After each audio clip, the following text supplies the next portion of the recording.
شركة إمتوباك للصناعات الهندسية والتغليف الحديث. معكم مصطفى عبد الواحد.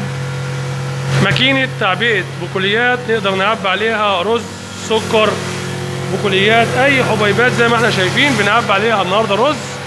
بيبدأ السير يشتغل، بنبدأ نشغل المكنة زي ما احنا شايفين.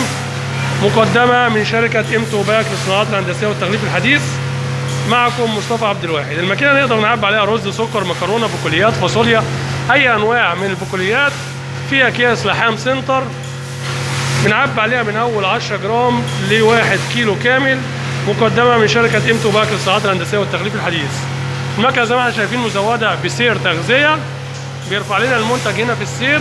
بتبدأ المكنة تشتغل عن طريق المكنة اللي موجودة قدامنا، كهرباء 220 فولت، كهرباء البيت العادي. مقدمة من شركة إمتوباك للصناعات الهندسية والتغليف الحديث.